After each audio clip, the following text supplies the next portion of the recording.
কি গো তুমি এই সোমবারে আবার ব্রত রাখতেছ? আর কি বাহির হয়েছে কও না? বিয়া হয়েছে, ঘর সংসার করতেছি, এমনি এমনি করে শরীরটা খারাপ হইবা, আর ব্রত রাখার দরকার নাই কোনো। ভগবানের কাছে দূরই কই শেষ নিঃশ্বাস অব্দি যাতে গুড্ডুর বাবার লোকে কাটা যেতাম পারি, শেষ নিঃশ্বাস অব্দি যাতে এবারে বালা রাখে। তুমি বুঝো না আর কোনো কিছুর দরকার নেই, চুপচাপ যা আনছি তা খাইবা ওখানে। ভাল লাগে না, আর ভাল লাগে না। আর আর কি দেহনের বাহির হয়েছে? জয় বাবা, জয় বাবা। বুড়া অবধি আমার জ্বালায় খাইবা না? বুড়া অবধি শেষ নিঃশ্বাস অবধি তুমি আমার লগে বয়ে থাকবা? তুমি বিশ্বাস করো, আমি আগে মরতাম না, মরলে দুজন এক লগে মরলাম। বেশি বুঝছো না তুমি তো, না খায় সেটা কষ্ট তো না। আমার অনেক কষ্ট এই যে করো তুমি। বাবা গুটুর একটু ভালো রাখো বাবা, এটা বলছে সেটা চুপচাপ শুনো।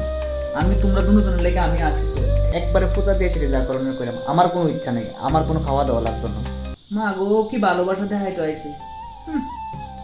যাও হাত পা তো দুই আয়ো, আমার পূজা শেষ, এরপর খাওয়ান দিতে আসছে সবাই।